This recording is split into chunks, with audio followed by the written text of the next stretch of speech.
ভারত এবং বাংলাদেশের সীমানা লড়াই। হ্যাঁ, এটি আমরা সম্প্রতি দেখতে পাচ্ছি যে ভারতের বিএসএফ ভারতের যে সীমারেখাটি রয়েছে, অর্থাৎ যে তার কাটার যে বেড়াটি রয়েছে, এটি অতিক্রম করে এসে প্রায় যেটি আন্তর্জাতিক যে নিয়ম রয়েছে, প্রত্যেকটি রাষ্ট্রের বা যে জিরো পয়েন্ট, অর্থাৎ যেখানে সীমারেখার একটি পিলার থাকে, এটি আমরা নিশ্চয়ই দেখেছি। যারা এরই মধ্যে বর্ডার এলাকা ঘুরে এসেছে তারা নিশ্চয়ই জানি যে প্রত্যেকটি বর্ডারে কিন্তু একটি পিলার থাকে। বিশেষ করে যারা আমরা জাফলংয়ে গেছি বা সিলেটে গেছি, এটা কিন্তু অনেকের কাছে খুবই পরিচিত যে একটি পিলার থাকে, যে পিলারের মধ্যে প্রত্যেকটি দেশের পিলার নাম্বার লেখা থাকে। তো আমরা নওগাঁ থেকে শুরু করে বেশ কয়েকটি জায়গায় বাংলাদেশ ভারতের যে সীমানা রয়েছে, সেই সীমানায় হঠাৎ করেই কিন্তু বিএসএফ তার কাটার বেড়া দেওয়ার উদ্যোগ গ্রহণ করেন এবং তারা কিন্তু এই কার্যক্রমটি শুরু করে এই ভারতের যে বর্ডার এলাকার লোকজন রয়েছে তাদেরকে নিয়ে। তো সেখানে আমি বেশ কয়েকটি ভিডিও দেখলাম, যে ভিডিওটিতে আমার যেটি মনে হয়েছে যে তারা বলছেন যে বাংলাদেশের নাকি সাধারণ জনগণ অহরহ ভারতে প্রবেশ করে। কেউ কেউ তারা তাদের সাক্ষাৎকারে বলছে যে ভারত থেকে গরু চুরি করে নিয়ে আসে, তারা রাত্রি যাপন করতে পারে না, তারা ঘুমাতে পারে না, এমন অভিযোগ করেছে। তো আমার কথা হচ্ছে যে ভারতের মানুষ যদি এতই প্রবলেম হয়, যেহেতু 1500 গজ নিয়ম রয়েছে আন্তর্জাতিকভাবে, যে প্রত্যেকটি দেশের যে শেষ সীমানাটি থাকবে বা যে নির্দিষ্ট জায়গাটি থাকবে, এখান থেকে বা আবাদ জমি থাকবে, এই জায়গা থেকে 1500 গজ দূরে প্রত্যেকটি দেশের সীমানা যেটি রয়েছে, ধরে নেই যে এটি হচ্ছে একটা পিলার, তো এই পিলার থেকে 1500 গজ দূরে আপনাকে ব্যারিকেড দিতে হবে রাষ্ট্রের, অর্থাৎ যেখানে আপনার দেশের বর্ডার গার্ড যারা রয়েছে তারা বর্ডার রক্ষার কাজে দায়িত্ব পালন করবে বা সীমান্ত রক্ষায় কাজ করবে। আবার এটি যদি বাংলাদেশ হয়, বাংলাদেশেরও নিয়ম হচ্ছে 1500 গজ দূরে সেটি করতে হবে। কিন্তু ভারতের পক্ষ থেকে বলা হচ্ছে যে তারা নাকি যেই তার কাটার বেড়াটি দিচ্ছে, এটি নাকি নিয়ম অনুসারে দিচ্ছে।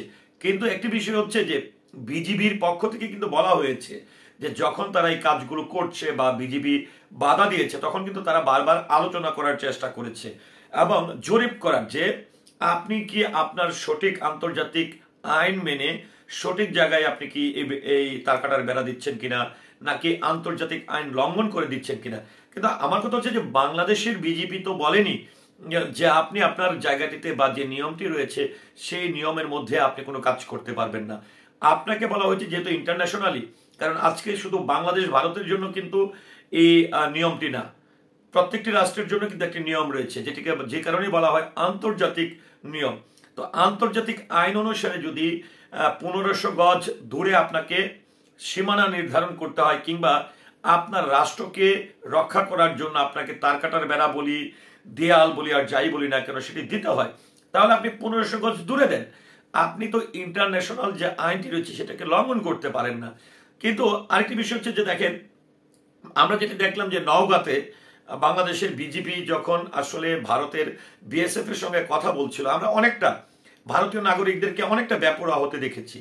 বাংলাদেশের একদমই বিজেপি কিন্তু খুব ঠান্ডা মাথায় বোঝানোর চেষ্টা করছে, কিন্তু কোনোভাবেই কিন্তু বিজেপি কিন্তু সেটি বোঝার চেষ্টা করছে না।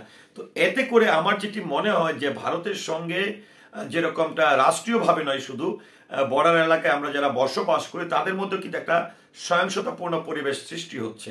আমরা দেখেছি যে কয়েকটি ভিডিও আমরা দেখলাম, যে ভিডিওতে দেখা গেছে যে বিএসএফ বিজেপির সঙ্গে কথা বলছে, কিন্তু অন্য প্রান্ত থেকে ভারতীয় নাগরিকরা দা, কুড়াল, রামদা, বিভিন্ন ধরনের অস্ত্রশস্ত্র নিয়ে তারা ভয় দেখাচ্ছে, তো বা বলছে যে তোরা আয়, তোরা প্রবেশ কর, দেখ তোদের কি করি।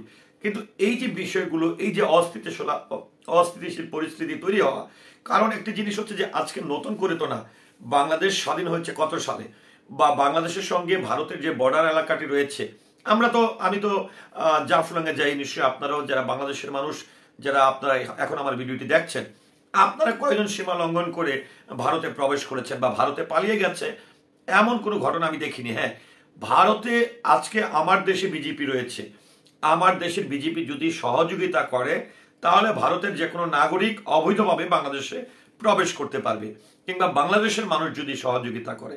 আবার ভারতের মানুষও যদি সেটি করে তাহলে প্রবেশ করতে পারবে। আর যদি সবাই যদি মনে করে, আজকে বিজিবি যদি মনে করে যে আমি বাংলাদেশে একটি পাখি পর্যন্ত ঢুকতে দিব না, একটি পশু পর্যন্ত ঢুকতে দিব না, এটাই ঠিক হবে। আবার ভারতের বিএসএফ যদি মনে করে সেটি ঠিক হবে। কিন্তু আন্তর্জাতিক আইন লঙ্ঘন করা, কারণ আজকে আন্তর্জাতিক আইন যদি না থাকতো তাহলে কিন্তু এই রাষ্ট্রের, এই সারা বিশ্বের যে বর্ডার গার্ড আইনটি রয়েছে সেটি বাস্তবায়ন হতো না, সেটি সীমারেখাটাকে নিয়ে কাজ করা যেত না।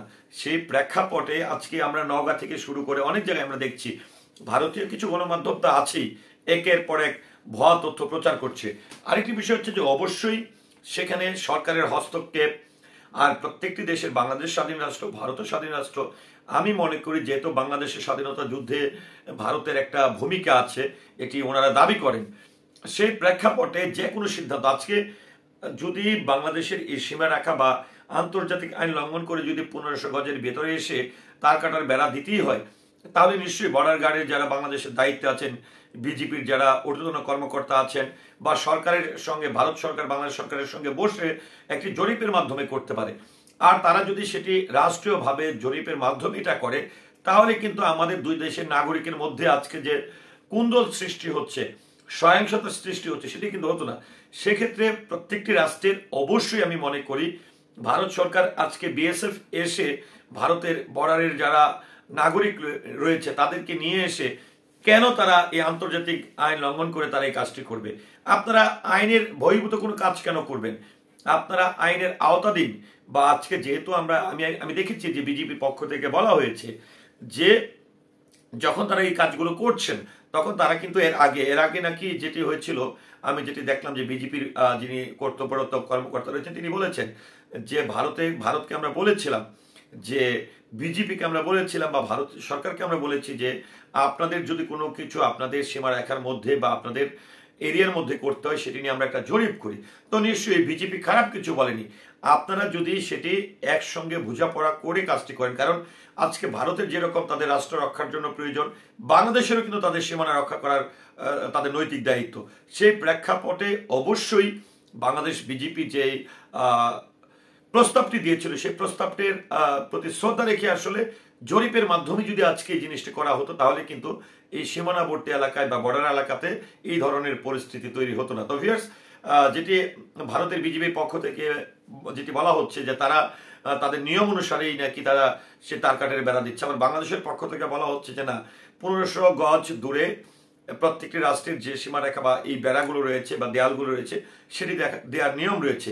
তো এটি বিজেপির পক্ষ থেকে মানে তারা দাবি করেছে। তো আপনার দৃষ্টিকোণ থেকে আসলে কি মনে হয়, বাংলাদেশ বিজেপি যেটি দাবি করছে সেটি রাইট, নাকি বিএসএফ মানে হঠাৎ করে ভোর রাতে কিংবা গভীর রাতে এসে যেভাবে তারা এইরকম ভাবে তার কাটার বেড়াগুলো দিচ্ছেন বা দেয়ালগুলো দিচ্ছেন এটি রাইট? আশা করছি কমেন্টের মাধ্যমে জানাবেন, এবং দুই দেশের সুসম্পর্ক রাখার ক্ষেত্রে আসলে কি করা উচিত সেটিও আশা করছি কমেন্টের মাধ্যমে জানাবেন। আর পুরো ভিডিওটির সঙ্গে থাকার জন্য অসংখ্য ধন্যবাদ। আসসালামু আলাইকুম।